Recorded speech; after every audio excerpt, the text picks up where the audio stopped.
tungkol kay Esteban. Pangalawa ay ang pamamasko natin ngayon bilang Paskuhan ng Greeks. Bahagi yun na ipinagdiriwang ng simbahan right after ng kanyang kapanganakan ay ang pagiging martir ni San Esteban. Yung ating pananampalataya ay makita natin na binabalot ng pag-uusig at ating napakinggan sa unang pagbasa sa aklat ng mga gawa ng mga apostol kung paano si Esteban ay pinuspos ng Espiritu Santo, gumawa ng maraming himala at kababalaghan sa harapan ng madla. Kaya ay siya ay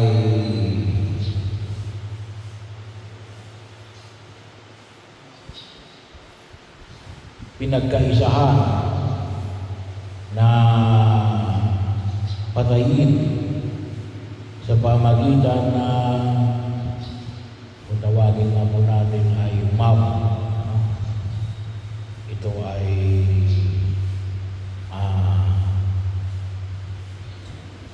may bahagi yun na kung saan ay instigated, sinimulan ng Sanhedrin.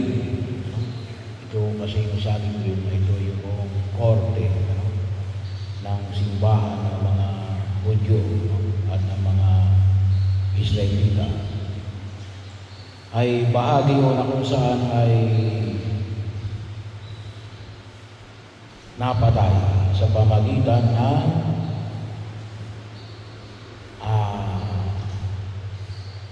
pagbabato hanggang malagot ang kanyang hininga.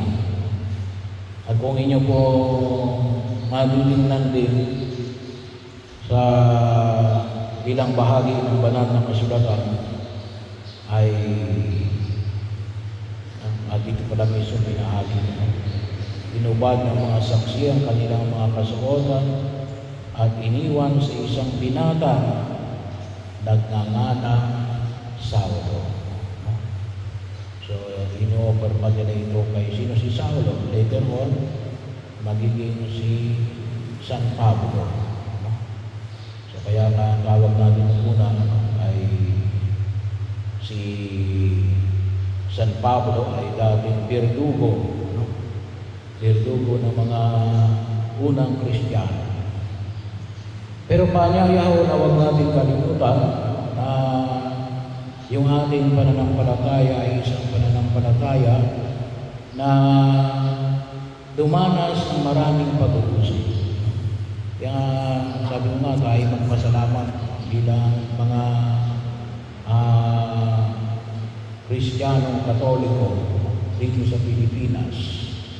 Sapagkat hindi natin nararanasan ang pag-uusig na naranasan ng iba nating mga kapatid sa iba't ibang bahagi ng mundo na ilan siguro dyan sa bahagi ng Mindanao. Pero hindi ba yan kasintindi ng mga dinaranas ng ating mga kapatid sa ibang mga bahagi ng daigdig? Na kung tutuusin, yung ipinahayag sa Ebanghelyo ay nagkakaroon ng kaganapan. Kasi anong sabi nga? Na mag-ingat kayo sa mga taong magkakanulo sa inyo. At pag sinabi natin magkakanulo, magbibitray. Pagkakataon, hindi lamang na pagkakataon na nakita natin, very intimate. Kasi sinabi nito yan, anak sa kanilang mga magulang sa kanilang mga anak, na kahit na kuminsan nila hindi papapatay sa paniniwala natin na ang kanilang ginagawa ay mabuti. No? Pero yun ang dinanas ng ating mga kapatid sa mga pag-uusig gawa ng alin? Gawa ni Kristo. Yung Ebanghelyo natin ngayon, yung pinapahayag natin na sa mga darating na mga ganong uri ng pagkakataon ay sinasabi na tayo ay bibigyan ng Espiritu Santo. Pupuspusin para magpaliwanag, para maipahayag namin kung bakit namin tinugunan ang ating pananampalataya bilang mga mananampalatayang Kristiyano Katoliko. So bahagi ho, sabi nga ho, ay siguro isa na ito sa kadahilanan kung bakit po ninyong maalala na bahagi ko na isa sa mga kahinaan natin ngayon sa mga mananampalatayang Katoliko Kristiyano dito sa Pilipinas. Ito po isang ayon sa survey ng CBCP at ng UST na kumisan hindi natin maipaliwanag yung ating pananampalataya. Pero sinabi sa Ebanghelyo natin, sa gitna ng pag-uusig, tayo pupuspusin ng Espiritu Santo para may paliwanag namin yung ang ating pananampalataya. Sabi ko nga, hindi na natin kinakailangan na dumanas tayo ng pag-uusig para tulungan tayo ng Espiritu Santo para maipaliwanag natin yung ating pananampalataya. So, sana po kahit na sa panahon na tayo ay malayang nakapagpapahayag ng ating pananampalataya, hindi dumaranas ng pag-uusig. Sana mas lalo nating maipahayag yung ating pananampalataya. Verbally, socially, bahagi yun na kung saan makita natin sa pamagitan din ng ating mga halimbawa sa pagkilos natin sa daigdig na ito. At sana maging bahagi din, mamaya kayo ay magkagala sa bayan ng pangil para mamasko. So huwag natin kalimutan na sana po ay makita sa atin sa pagkilos yung imahe ng Kristong isinilang sa daigdig na ito. Tulad din po ng hamon ay pinahayag natin kahapon na alin ng may kababaan ng loob. Sa gitna ng kadiliman, at ito ay para sa lahat. Sana po, kasi nakatisod pa kayo, makita na mga taong simbahan. So, sabi na natin ay huwag maging masyadong magaslaw. So, bahagi ho, sapagkat sa inyong pagkilos ngayon, at sa lahat ng pagkilos nyo bilang Greeks, at ito rin naman ay para sa lahat ng mga organisasyon ng simbahan, ay tinitingala kayo na magpakilala na ating pananampalataya kay Jesus. Tayo nawa ay maging buhay na pagkilos. Kaya ipakita natin sa ating pagtugon na hindi lang tayo mamamasko, ngunit ipakita rin natin yung pagkilos natin na nawa ay pinupuspos din tayo ng Espiritu Santo, ng Espiritu ng Diyos na naging tao,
ah,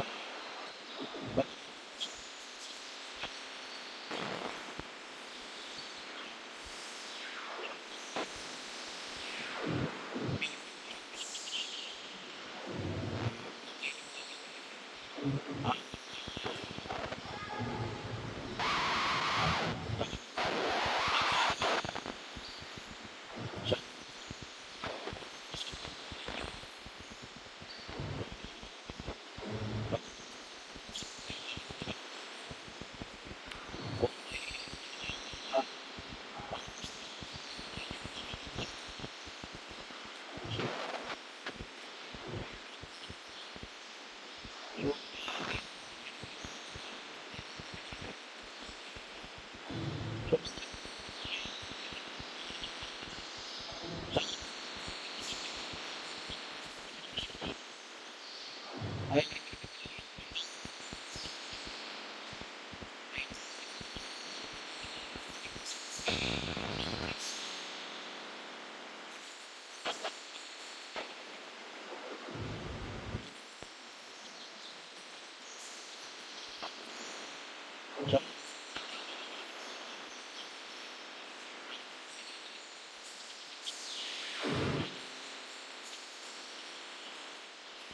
na sa ah, ay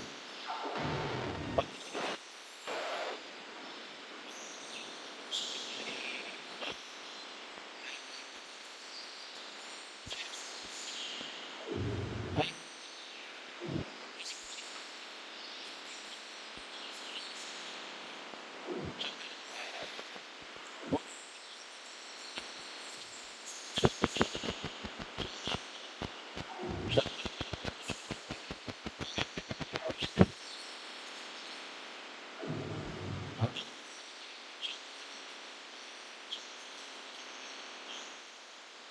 ay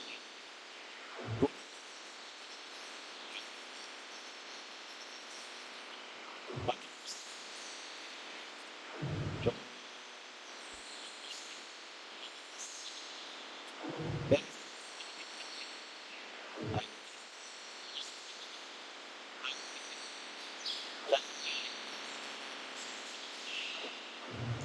yes,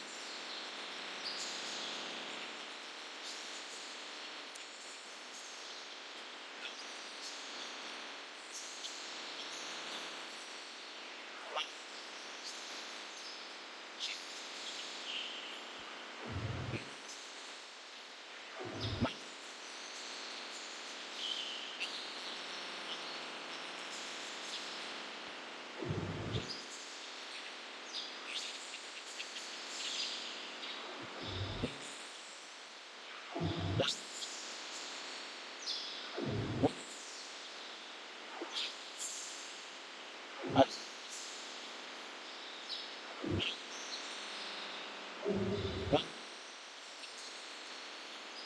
na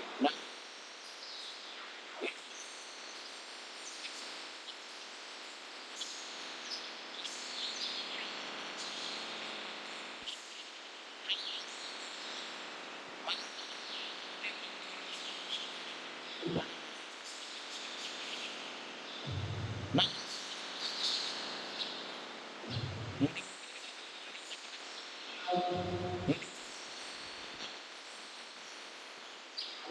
ah,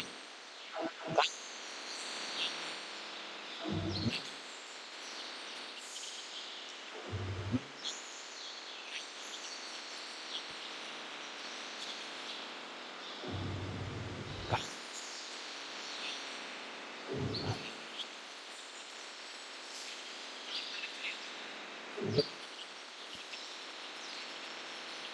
ay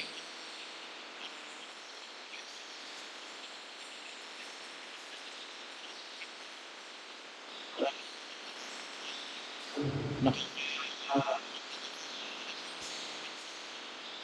eh,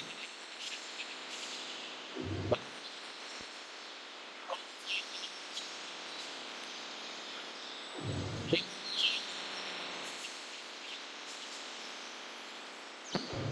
ba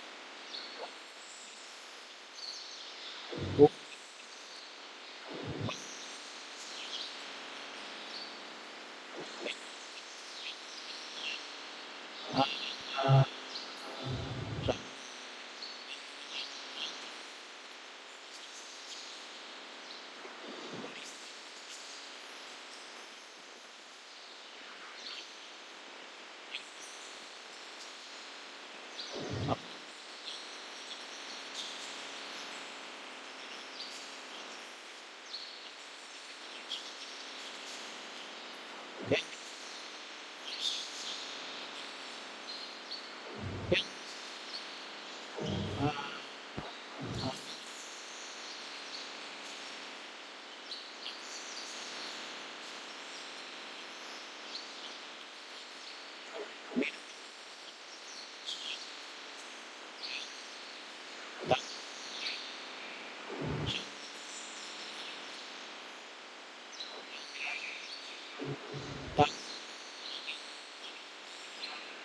at, ah, ito pala, no? Ito pala yung mga anak ng Diyos, no? Na makita na hindi lang nangihingi, ngunit alin, no?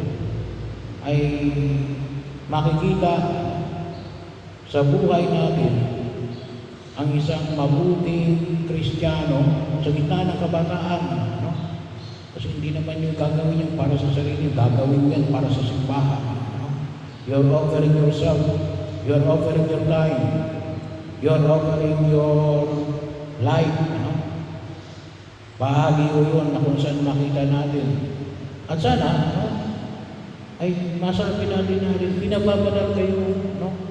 Pinababanal kayo, nagandog kayo pagkatapos hindi kayo pababanalin. No? Kaya ipakita ninyo, no? Huwag kayong mahiya na kayo ay pinababanal. No? Kaya iwasan natin yung mga bagay natin makasisira at makita nila, no? Ang mga kabataan pala ngayon, hindi lang, kasi iba kasi yung tingin ng mga matatanda ngayon sa kabataan, no? Na alin, wala nang ginawa kundi mag-sample, no? Magising ng tanghali, no? Hindi tumutulong sa kanilang pamilya, no? Hindi makita sa lipunan. So sana makita ninyo na alin, kayo bilang Greeks, tulong ko ito sa simbahan. Aba, ay malaki yung impact yan kung tutuusin. Kahit hindi kayo magpaliwanag, no? Kahit hindi kayo magpaliwanag, bahagi mo yun na sana maging aware. Hindi lamang bahagi ng ating tradisyon, pero sana, no, ay matutawagin natin ni Alin, malubog tayo na yung ginagawa natin ay hindi lamang isang pagkilos ng pagtulong, ngunit alin, ngunit isang pagpapahayag ng ating pagkilala sa kahalagahan ng pag-ibig sa Diyos, sa kapwa, at sa simbahan na itinatag ng ating Panginoong Jesucristo. Kaya po, bilang inyong pura paroko, ako ay nagpapasalamat sa inyong pagkilos. Pero ito rin yung hamon ko. Ito rin ang sinasabi ko sa lahat ng mga ordensyong pagsimbahan. Nanawa ang inyong pagkilos ay magbabanat sa inyo.